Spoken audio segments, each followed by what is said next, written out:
Real life Iron Man, risk taker, innovator and one of the most adventurous businessman, Elon Musk के बारे में आज हम बात करेंगे और इनकी लाइफ के कुछ पागलपन भरे किस्से आपके साथ शेयर करेंगे जो कि यकीनन आपका दिमाग हिला देंगे। बस आखिरी लाइन तक सुनना, एक भी सेकंड आपका वेस्ट नहीं जाएगा। So let's start with the journey of world famous business personality Elon Musk. किसी भी नॉर्मल इंसान को कंप्यूटर प्रोग्रामिंग सीखने के लिए 6 महीने लगते हैं, पर इस बंदे में बचपन से ही कुछ खास बात थी।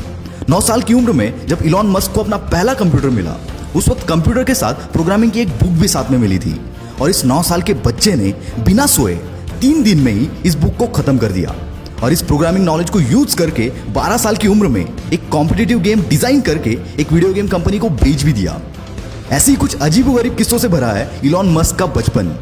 कहते हैं इलॉन मस्क के पास फोटोग्राफिक मेमोरी है, यानी कि जो भी चीज वो एक बार देख ले उन्हें याद हो जाती है। ये बात तो आपने सुनी होगी कि इलॉन को स्कूल में काफी बुली किया जाता था, जिसकी वजह से इनका कोई दोस्त नहीं था और इसीलिए ये बंदा अपना ज्यादातर वक्त किताबें पढ़ने में गुजार देता था। इलॉन के भाई बताते हैं कि इलॉन 7-8 साल की उम्र से दिन के 15-15 घंटे पढ़ते थे। अभी आपको थोड़ा फनी लगेगा, पर यह एक्चुअल किस्सा है। बचपन में किसी से भी बात करते करते ये बंदा अपनी सोच में गुम हो जाता था। इसकी वजह से शुरुआत में इनके पेरेंट्स को लगा कि इलॉन ठीक से सुन नहीं पा रहे और इसीलिए इनके कान का ऑपरेशन भी करवाया गया, पर ऑपरेशन के बाद भी कुछ फर्क नहीं पड़ा। और फिर उनको पता चला कि इनका फोकस लेवल इतना ज्यादा है कि अगर ये कुछ सोच रहे होते हैं तो उन्हें आसपास की आवाजें तक सुनाई नहीं देती। वैसे तो इलॉन बचपन से ही इनोवेटिव होने के साथ साथ बिजनेस माइंडेड भी थे, वरना कौन सा 12 साल का बच्चा खुद का प्रोडक्ट बनाकर कंपनीज को बेचने की सोचता है। 17 साल की उम्र में इलॉन पेंसिल्वेनिया यूनिवर्सिटी में एडमिशन लेकर कनाडा शिफ्ट हो गए और वहां उनके कुछ दोस्त भी बने। उनके क्लासमेट्स को वाइल्ड पार्टीज का बहुत शौक था, पर एज रेस्ट्रिक्शन के चलते वो पार्टीज को अटेंड नहीं कर पाते थे।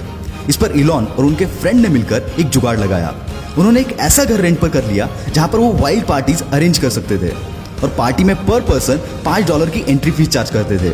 इससे इनकी पॉकेट मनी और रेंट दोनों निकल जाता था। कॉलेज खत्म होने के बाद 1994 में अपने भाई के साथ मिलकर इलॉन मस्क ने अपना पहला स्टार्टअप Zip2 लॉन्च कर दिया। Zip2 से लेकर SpaceX, टेस्ला और OpenAI तक जितने भी स्टार्टअप इलॉन मस्क ने स्टार्ट किए, उन हर एक में इनोवेशन इस बंदे का प्राइमरी और सबसे स्ट्रॉन्ग पिलर था। Zip2 में वो अलग अलग बिजनेसेस के मैप्स और उनकी इंफॉर्मेशन Zip2 के वेबसाइट पर प्रोवाइड करते थे, जिससे बिजनेस ओनर्स को नेटवर्किंग में हेल्प मिलती थी और इलॉन का ये बिजनेस चला। केवल 5 साल में इलॉन ने ये कंपनी $307 मिलियन के वैल्यूएशन के साथ कॉम्पैक्ट को बेच दी और इसमें इलॉन का शेयर $22 मिलियन का था। अब इलॉन मस्क एक मल्टी मिलियनर बन चुके थे। उनके पास अब एक बड़ा सा अपार्टमेंट, एक प्लेन और एक मैकलारन F1 स्पोर्ट्स कार भी थी। ऐसे एक दिन इलॉन बैंक गए हुए थे। वहां उन्होंने देखा कि लंबी लंबी लाइनें लगी हुई थी और यही जन्म हुआ X.com का। इलॉन की यह कंपनी ऑनलाइन ट्रांजैक्शन केवल एक ईमेल के थ्रू प्रोवाइड करती थी। शुरुआत में तो लोग भरोसा करने के लिए कतराते थे, पर बाद में रैपिडली इनकी अच्छी खासी ग्रोथ हुई और आगे चलकर X.com पेपाल बनी। 2002 में eBay ने पेपाल को $1.5 बिलियन के वैल्यूएशन के साथ खरीद लिया। इसमें इलॉन मस्क सबसे हाईएस्ट यानी कि 11.7% के स्टेक होल्डर थे। उसके बदले उन्हें $165 मिलियन मिले और पेपाल के इसी डील के बाद जन्म हुआ पेपाल माफिया का। मतलब ये कि इसमें जितने भी शेयर होल्डर्स थे, उन्होंने पेपाल बेचने के बाद खुद की बड़ी बड़ी कंपनीज बनाई, जिसमें यूट्यूब, लिंक्डइन, SpaceX, टेस्ला, कीवा जैसे बड़े बड़े ब्रांड शामिल है। पेपाल के बाद इलॉन मस्क के पास काफी पैसे आ चुके थे। अब उन्हें पूरा करना था अपना स्पेस ट्रैवल का सपना, इसलिए रॉकेट खरीदने के लिए यह बंदा रशिया चला गया।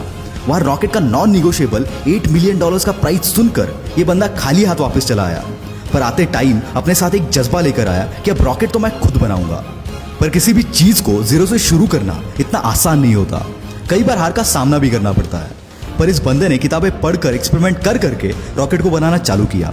साथ ही इलेक्ट्रिक कार बनाने वाली कंपनी टेस्ला में भी इन्वेस्ट किया, पर इतनी कोशिशों के बावजूद नाकामयाबी बंदे का पीछा छोड़ने को तैयार नहीं थी। एक के बाद एक रॉकेट्स के टेस्टिंग फेल हो रहे थे। यहाँ टेस्ला भी फंडिंग ना मिलने की वजह से डूबने की कगार पर थी। एक समय तो ऐसा भी आया जब इस बंदे के पास आखिरी $40 मिलियन बचे थे और दोनों भी कंपनीज डूबने की कगार पर थी। इनके सामने 2 ऑप्शन थे, SpaceX में सारा पैसा लगाकर टेस्ला को डूबने दो या फिर दोनों में आधा आधा पैसा लगाकर दोनों को डूबने दो। और ऐसी सिचुएशन में इस बंदे ने दूसरा रास्ता चुना और फॉर्चुनेटली इनका चौथा रॉकेट चल पड़ा और साथ ही साथ इनकी किस्मत भी। SpaceX की कामयाबी देखकर नासा ने इनको $1.5 बिलियन का कॉन्ट्रैक्ट दिया, जिसने इनकी डूबती नैया पार करा दी। SpaceX और टेस्ला के साथ साथ इलॉन मस्क की कई सारी कंपनीज है जो कि इनोवेटिव कंपनीज है। जिसमें द बोरिंग कंपनी जो कि ट्रैफिक कम करने के लिए कई सारी जगहों पर वर्ल्ड क्लास टनल बना रही है। हाइपरलूप 1 जो कि एक नए तरीके का ग्राउंड ट्रांसपोर्ट है, जिसके जरिए हम 700 माइल्स का डिस्टेंस 1 घंटे में कवर कर सकते हैं। न्यूरालिंक जो कि एक अपाहिज इंसानों के लिए ब्रेन मशीन तैयार कर रही है, इसके चलते वो नॉर्मल इंसानों जैसे सारी चीजें कर पाएंगे। ओपन एआई ये कंपनी आर्टिफिशियल इंटेलिजेंस पर रिसर्च कर रही है।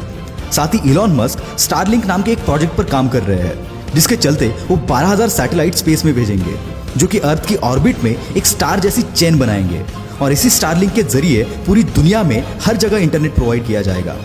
दोस्तों, जहां पर किसी भी नॉर्मल बंदे की सोच खत्म हो जाती है, वहां इस बंदे की सोच शुरू होती है और यही बात इन्हें इलॉन मस्क से द इलॉन मस्क बनाती है।